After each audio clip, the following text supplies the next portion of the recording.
ڈائن کا انتقام قسط نمبر 3۔ مگر کیوں امی؟ جب میں 3 سال کا تھا تو ہم گاؤں چھوڑ کر آئے تھے اور آج تک واپس نہیں گئے، کیوں؟ علیہ نے پوچھا تو رفت کے پاس کوئی جواب نہ تھا۔ بولے امی جواب دیں، کوئی وجہ ہے نا علیہ جو تمہیں نہیں بتا سکتی میں؟ رفت بیگم نے منہ پھیرتے ہوئے جواب دیا، امی آپ فضول میں کیوں ٹینشن لے رہی ہیں؟ کچھ نہیں ہوتا، میری بہت امپورٹنٹ ڈیل ہے، جانا ضروری ہے۔ اگر علیان نے سنجیدہ لہجے میں کہا۔ مگر علیان میری، ارے کیا ہوا رفت صاحبہ، آپ وہ اتنا کہہ رہا تو چل دیتے ہیں۔ انور نے اندر آتے ہوئے کہا، بالکل صحیح کہا آپ نے پاپا، آپ سمجھاؤ نا انہیں۔ علیان اب انور کی طرف کے نیچے اس تہہ خانے میں لے جانا ضروری ہے۔ ہاں انور جی، یہ تو میں بھول ہی گئی تھی، کیونکہ مجھے آج بھی سائرہ کا وہ روپ یاد آتا ہے۔ میں ایک روائن تو دل سہم جاتا ہے۔ کیا ہوا پاپا، کوئی حل ملا؟ انیس نے کتاب بند کرتے ہوئے پوچھا۔ نہیں انیس، راد جنات کتاب میں بھی ان سلمانی کتابوں کو ٹھیک کرنے کا طریقہ نہیں ملا۔ حبیب نے بھی لمبا سانس لیتے ہوئے کتاب بند کر دی۔ انیس اور حبیب صبح سے بہت سی کتابیں دیکھ چکے تھے، مگر دوپہر ہونے کے تو ابھی تک کوئی طریقہ نہیں ملا تھا۔ حبیب مایوس ہو کر کرسی پر بیٹھ گیا۔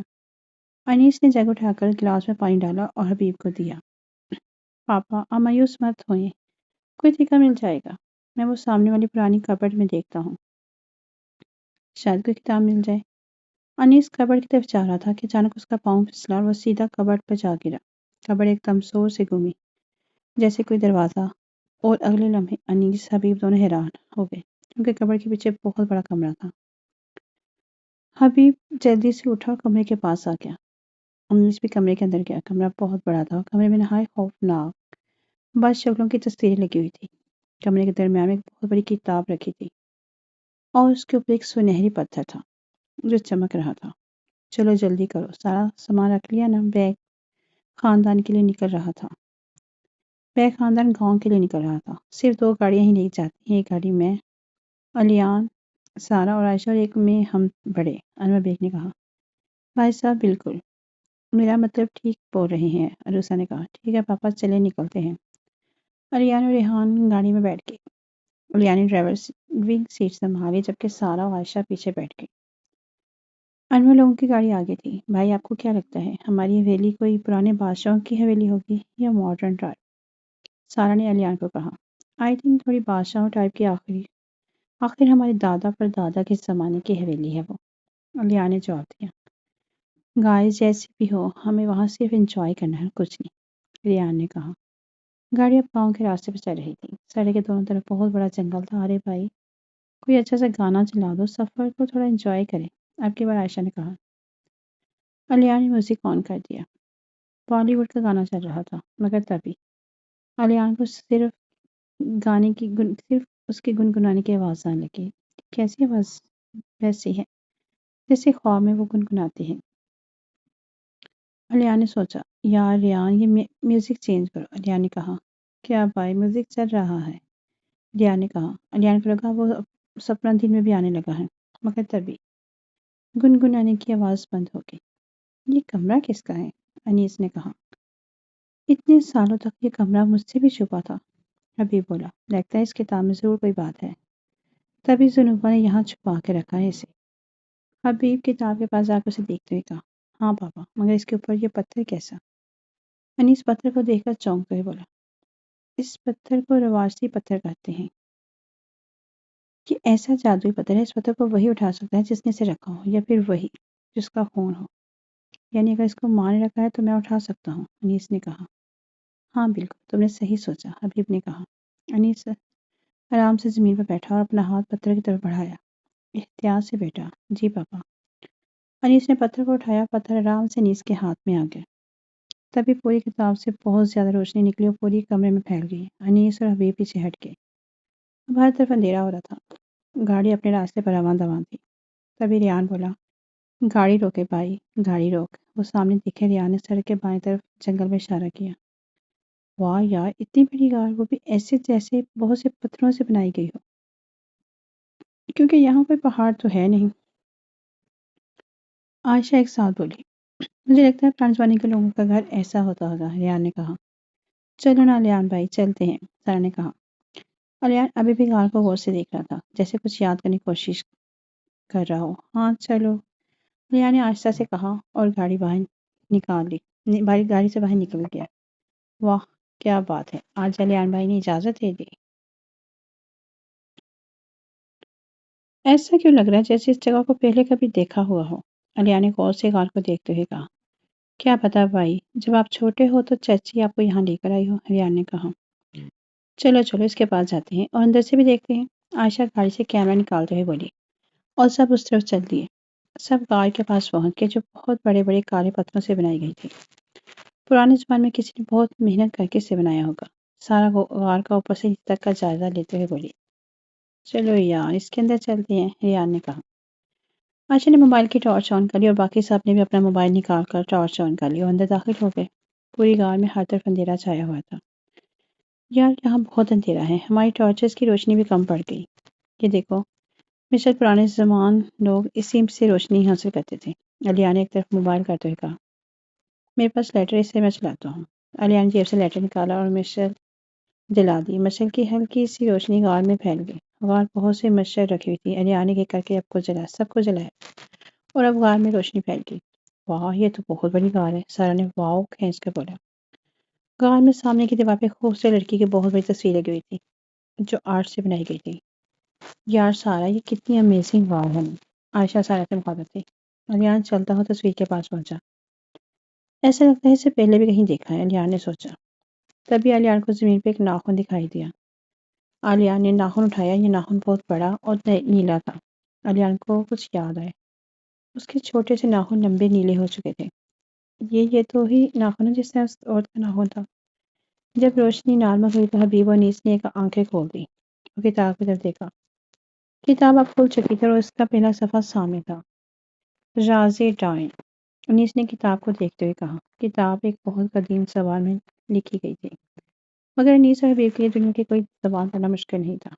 انیس اور حبیب جلدی سے کتاب کے پاس گئے اور اسے اٹھا کر باہر لے آئے اور ٹیبل پر آ کے رکھ دی۔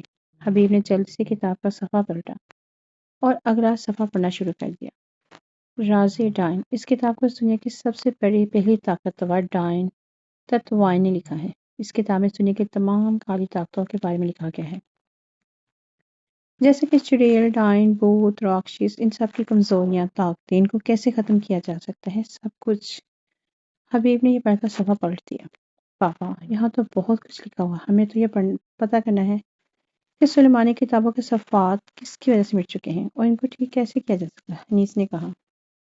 تم ٹھیک کہہ رہے ہو، مگر اس صفحے تمام چیزوں کے بارے میں اور اس کے ساتھ صفحات نمبرز دیے گئے ہیں۔ اس کتاب میں سلیمانی کتابوں کا ٹائٹل ڈھونڈو، میں تب تک سلیمانی کتابیں لے کر آتا ہوں۔ حبیب جواب دیتے ہوئے کمرے سے نکل گیا۔ ڈائن، راکشس، چلوکش، بھوت، موکال، سروکال، پرایا، اچھا، دھاری، ناگ، ارے یہاں تو اتنی چیزوں کے بارے میں لکھا ہے نا کہ پڑھتے پڑھتے ہم بڈھے ہو جائیں گے۔ اس ڈائن کے پاس بھی کوئی اور کام نہیں تھا، انیس نے کہا۔ انیس واپس کتابیں ڈھونڈنے لگا۔ لو مل گیا۔ 5 صفحات پڑھنے کے بعد اسے سلیمانی کتابوں کا ٹائٹل آخر مل ہی گیا۔ صفحہ نمبر 5102۔ ارے باپ رے باپ، اس کتاب کو دیکھ کے لگتا نہیں اتنے پیجز ہیں اس میں، انیس نے کہا۔ پر وہاں تک جانے میں بڑا ٹائم لگے گا، ہم اس کو اپنے طریقے سے کھولتے ہیں، انیس نے سوچا اور دوسری ٹیبل پر چھوٹا سا پنکھا اٹھایا، کتاب کے پاس رکھ کے سوئچ آن کر دیا۔ پیجز خود بخود پلٹنے لگے۔ انیس کچن سے جوس لیا اور بیٹھ کر پینے لگا۔ کچھ دیر میں صفحہ نمبر 5099 کھل گیا۔ انیس جلدی سے اٹھا اور فین بند کر دیا اور 2-3 پیج پلٹنے کے بعد اس کا صفحہ مل گیا۔ انیس کے موبائل پہ میسج رنگ بجی۔ انیس نے موبائل اٹھایا، پاپا کا میسج۔ بیٹا میں باہر آ گیا ہوں، کچھ کام ہے ضروری، تم تب تک طریقہ ڈھونڈو۔ انیس نے موبائل رکھتے ہوئے کتاب پڑھنے لگا۔ سلیمانی کتابیں جنہیں صرف ریڈ واشی ہی پڑھ سکتے ہیں اور ان کے ذریعے بری مخلوقات، کالی طاقتوں برائی کو ختم کرتے ہیں۔ ان کتابیں وہ وظائف ہیں جن کو پڑھنے سے پڑھنے والی پر کسی جادو کا اثر نہیں ہوتا، مگر یہ کتابیں ورف ریڈ واشی پڑھ سکتے ہیں۔ اور اس دنیا میں ویسے تو بہت ڈائنیں ہیں، مگر اس دنیا کی ایک ایسی ڈائن ہے جو ہزاروں سال میں ایک بار پیدا ہوتی ہے، وہ ڈائن ہے روائن۔ یہ ڈائن، اس کی عمر 1000 سال سے بھی زیادہ ہوتی ہے اور 1000 سالوں میں اس کو کبھی ختم نہیں کیا جاتا، اور یہ بالکل جواب دیتی ہے۔ ہاں البتہ ڈائن کو پتھر کا بنایا جا سکتا ہے۔ ڈائنوشی منتر پڑھ کر پانی میں ملا کر اس ڈائن پر پھینک دیا جائے تو وہ ایک لمحے کے لیے بے بس ہو جاتی ہے۔ اور اسی درمیان اگر اس کی چوٹی کاٹ دی جاتی ہے تو اس کی ساری طاقتیں چلی جاتی ہیں،